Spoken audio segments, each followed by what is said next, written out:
you play a Pantera riff in the start of the video, you set the tone of the video, and you know it's just gonna be a great time. Welcome to FAQ156, everyone. Welcome. Are you having a good day? Awesome. It's early morning for me, but that's okay. We're here to answer some questions. And the FAQ is where I answer your questions that you shove at me through the comment sections. And, you know, some of them are frequent, some of them are not frequent, but let's just go. First question.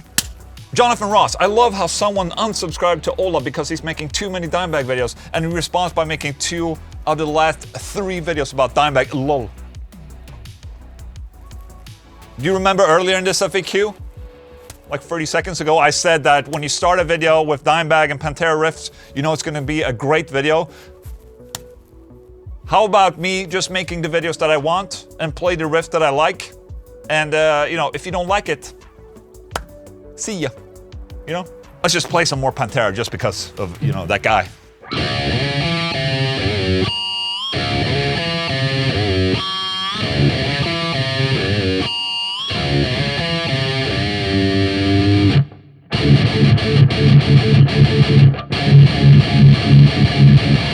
Yeah! Stefan Nordström, for the next FAQ, with all the stuff that you're constantly doing online and with your music, are you ever able to completely turn it off and relax? It's a big problem for me since my freelance work and music promotion is online. As soon as I turn on Facebook or Instagram to talk to pals, I'm thrown right back into the promotion wheel, so to speak. Great question, actually, and yes, I do understand exactly what he's talking about when you're, you know, the promotion wheel. I mean, I've been part of the promotion wheel for so many years right now. I mean, that's how you grow your channel, right? I mean, you have a video, you promote it on Instagram, Facebook, or whatever to grow a bigger audience. And this is something I've been doing for the past 10 years, man.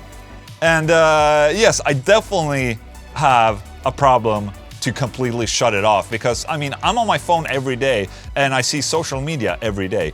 It's not easy to turn it off. It's out there every fucking day. But with that said, I don't know if you follow me on Facebook or whatnot, but as of the past like 1-2 years, I haven't paid that much attention to social medias like Facebook at all, to be honest. I'm not putting any of my private shit on there, or, you know, before I would probably, you know, post my thoughts and feelings about things. Now I don't, because Facebook is a fucking shitfest, basically. I mean, Facebook is good to keep up with your friends, but as soon as you see your friends' opinions and stupid comments, you only get disappointed. So I just stay off that side of Facebook, and the only thing I do at Facebook now is just, you know, being on my artist page.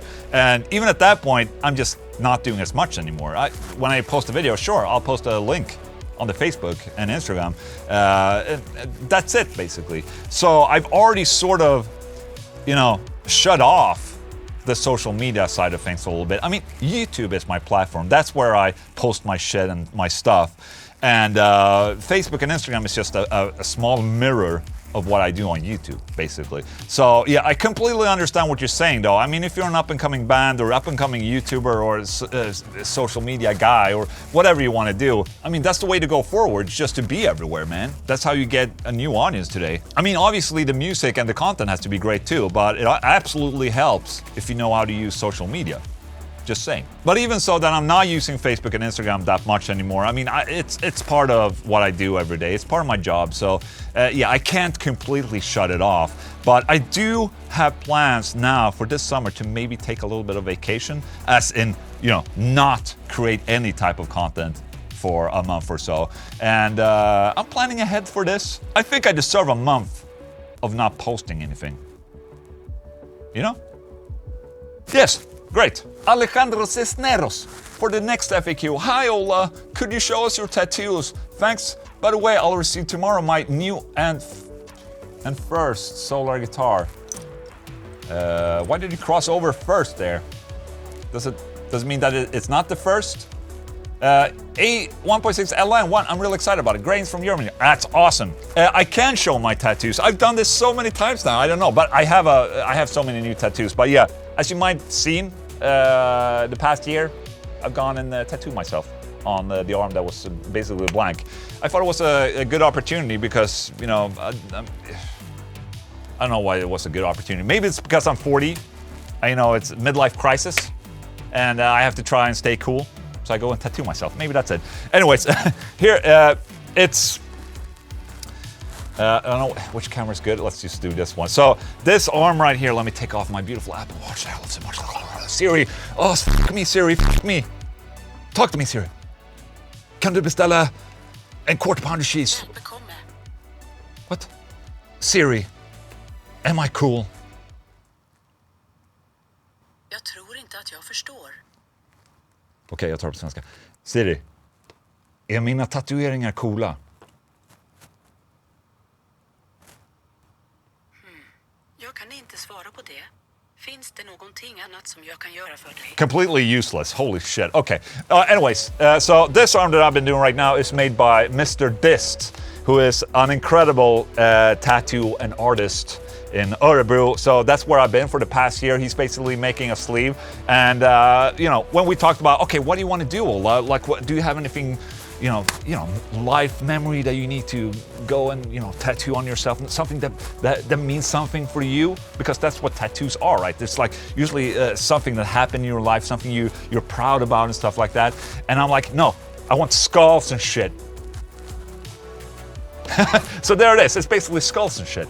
And yeah, there's a guy here, like a Egyptian guy. I like Egyptian themed stuff, you know, and that's kind of like a pharaoh right there. This is the Feared logo. Can you see that? You like Feared? This is a pastor. That's kind of, he's dead, I guess, because he's basically just a skull. You know, skulls are cool. That's what I heard.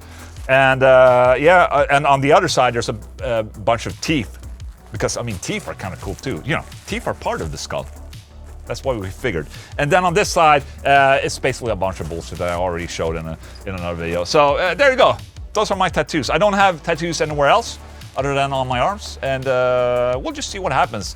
If this midlife crisis is going further and continues on, maybe I'll get more tattoos. Okay, great, thank you. Mags, this guy has $1 million already. Wow. What is the background of this statement, I wonder?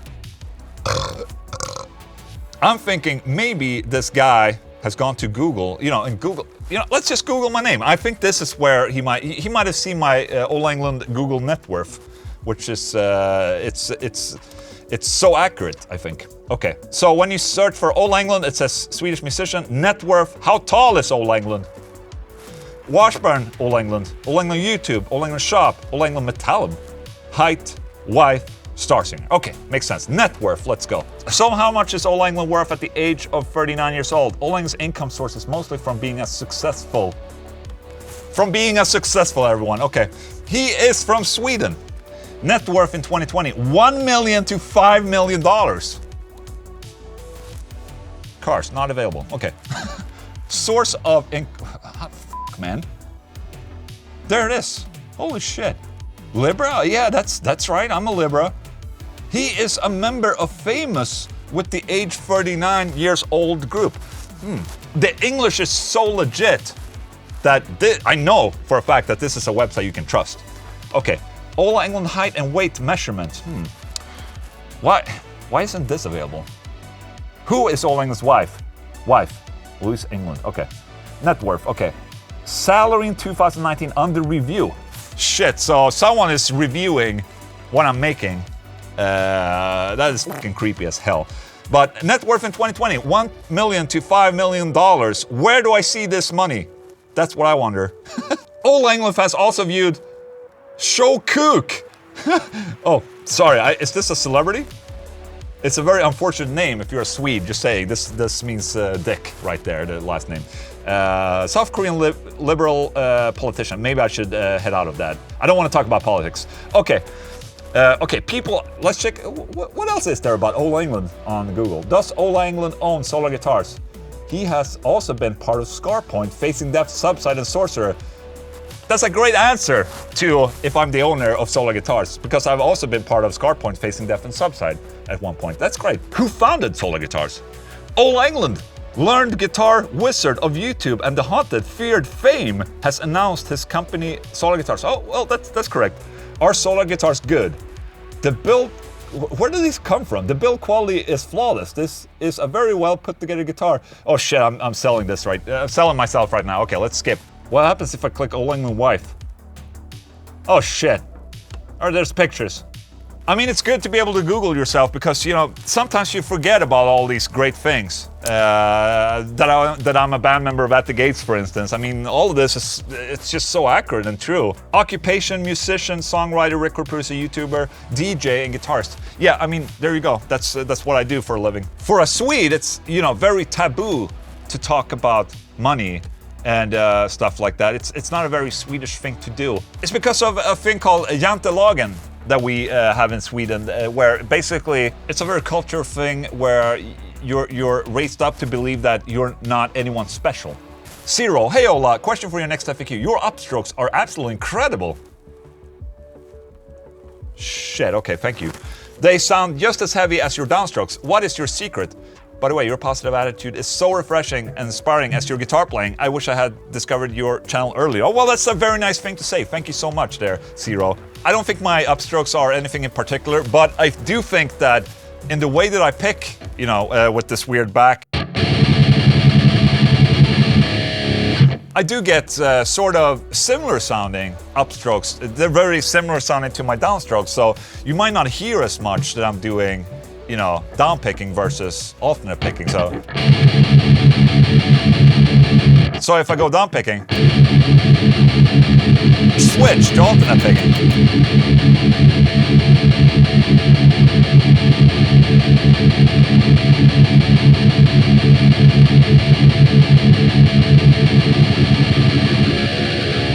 There is a difference. Maybe not as much of a difference as with guitar players that hold the pick like this. But what the f do I know? I can only speak for myself, and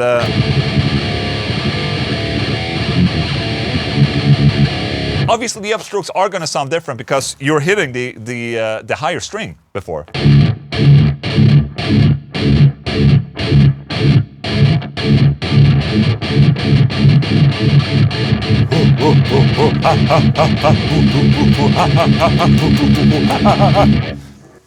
Yeah. I mean, there's a lot of attention to doing downstrokes only, you know, and how cool that is. But, I mean, upstrokes are as equally important, in my opinion. I mean, Cowboys from Hell, man. Let's talk Cowboys from Hell. Those are upstrokes. Like the... Oh, shit.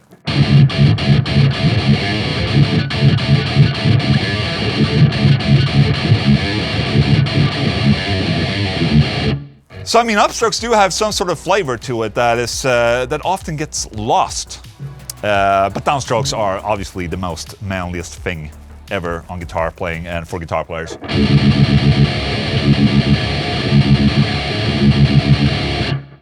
Okay, fine. I'm not even sure I answered the question, but thank you. Vernonica, Subnautica, Nunez. Fuck. How do you avoid getting sick while on tour with so much frequent flying and meeting lots of different people? Okay, it's very easy right now because there's not a lot of touring. So this past year, I've never been as healthy as this past year. I haven't really been sick. I had like a small little, you know, shitty cold, and that's okay. But usually every year I get some kind of like really rough illness or sickness or something like that. But yeah, the thing about touring is that most of the time you just keep to yourself. You know, don't touch that many objects. And even before Corona, I was really reluctant of shaking people's hands. I've always been like, you know, let's just fist bump or, you know, elbow bump or whatever. So I just try not taking people's hands because you never know what people's hands have been. You know, they grab their crotches and they're like, hey, here we go, here's my little limp fish for you right here. And so I just, you know, just don't engage with people. I mean, on a stage, you're sort of like socially distancing yourself to your bandmates. You don't have to touch them. So that's okay. A little trick that I have is that I always keep wet wipes with me. And, you know, you can use wet wipes to kind of do a quick shower after a gig. If there's no showers available, for instance, or you're on the bus or whatever, you want to kind of freshen up, take a couple of wet wipes and wipe yourself off. Actually, it's not a bad tip. But also, you know, alcohol, you know, bacteria killing. Alcohol or whatever. Just, I don't know. I don't have any good tips. Those are my tips. Oilid, hello, Ola. Do you sometimes recognize names that follow you since your beginnings, or is it really hard to keep up with your exponential and well-deserved growth? That's a great question, and yes, I do recognize a lot of the names that have been following me for, since the beginning, basically, but it's getting harder and harder for those guys to kind of have their comments up, because there's a lot of new people now that are commenting, obviously. But when I do scroll through the comments, I can see a name and like, yeah, it's cool, man. I see that guy, he's still on there, like, yeah, that makes me incredibly happy. It's just a really nice sight to see an old supporting name. Because obviously, I mean, I'm a content creator, and as I've been doing this for 10 years, a lot of things can happen in 10 years. And, people can stop liking me, or, just don't enjoy the stuff that I do anymore. And that's fine. But so it's really cool to see when people have stuck with you for a long time, and it warms my heart more than anything, actually. So yes, Scott Manel, question for your next FAQ. As far as your dime rack gear goes, are you still collecting the gear? I remember you had a blackface MXR, 2 PQ4s, and the whammy pedal. Is it your plan to complete a dime rig? I think I speak for a lot of us when I say, would love to know. Keep up the excellent work, and I can't wait to get the new record. Thank you so much. I do have a bunch. Let me see if I'm not doing, a specific Dimebag rig to say, but I do have the stuff that is required for a Dimebag rig. So let me show you. I'm switch the angle right here. Let's see. Right there is the XFX I'm using right now for the tone, and below here I have 2 PQ4s and the MXR chorus right there, and I just keep them there. I think that I've gotten better results with using other pieces of gear, if you understand what I'm saying. Like, these old units are great, and it's a great way to get Pantera Dimebag chugging going, but I've been experimenting a lot with other pedals, and I gotten closer, in my opinion, with simpler means, I would say, that other than using an MXR EQ and a PQ. I can sort of get the same result with some of the newer overdrives that are out there. So yeah, but sometimes I whip it up, with the RG100 or the Century head that I have, and make it sound cool. Because like the Dimebag sound is really f***ing kick-ass. One of my favorite tones, obviously, and it's just fun sometimes to sit around and play with that type of sound. I mean, that's Dimebag's tone right there. If another band would use that tone, it just wouldn't sound right. It's Pantera's tone, it's Dimebag's tone.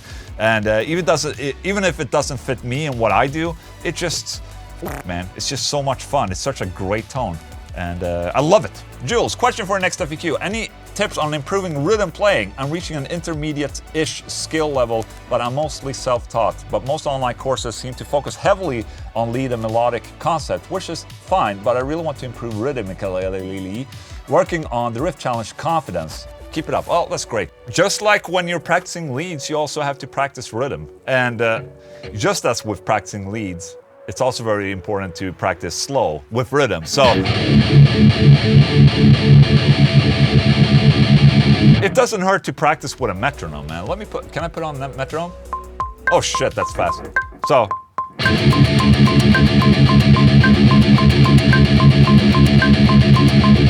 just try and make it as even as you can when you do. Now I'm just talking alternate picking in general, but even for rhythm, like just rhythm playing.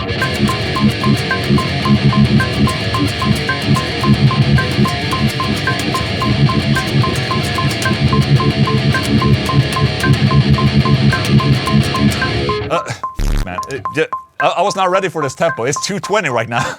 Anyways, like, one thing you can do is just practice together with your favorite songs and try to get, everything as even as you can. If there's a possibility for you to slow down a metal track, if you have like Metallica, Master of Puppets album, whatever, and you just slow down that album and play together with it and try and make, as even as possible, play as even as you can. I mean, it's called rhythm for a reason. You're supposed to get a good and nice rhythm going. If you're sloppy about that, it just won't sound good. So I think it's very important to practice with a metronome, or if you can slow down your favorite songs, whatever. Hope that helped. Is it just me, or are so many people in the metal community very elitist? I would like to hear an opinion on this. Well, it might seem so. And here I am drinking through my coffee cup, making it seem like I'm so professional, knowing exactly what to say. And, with my FAQs and my Sunday with all us, I don't prepare anything, basically, because it's part of what I think is important in a video. It's just, the casualness And I hope you appreciate that. Just saying, I'm gonna drink now. No, but it might seem like there's a lot of stuck-up people in the metal community, but I think this is a problem for all communities, or life in general. There's just a lot of fucking assholes out there, or a lot of people that are probably in a bad state where they need to rack down on shit to, you know, I don't know, justify themselves or something. I mean, there's just a lot of opinions in the world out there, man. I mean, we're seeing it because we're in the metal community, but I bet you that if you go to another community like the rap community, it's probably worse. If you go to whatever, like slam, it's probably pretty shitty as well. It's still a metal though. But if you go to the fucking flute community, there are probably gonna be some fucking assholes in there. I'm just saying.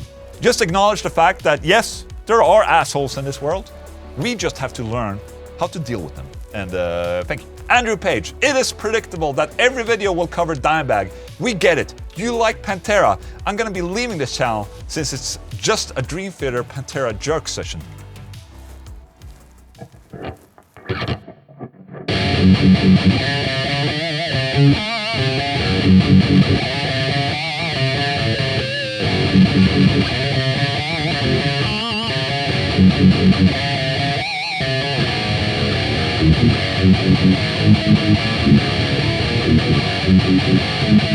By Andrew Page. What? What happened? I engaged the click track, just saying. So there you go, that was FAQ 156 for you right there. I hope you enjoyed it. Also, guys, try and stay positive in these weird times. I'm trying my best. And if you like this video, maybe consider liking and subscribing, and maybe I'll see you next time. How about that? Thank you.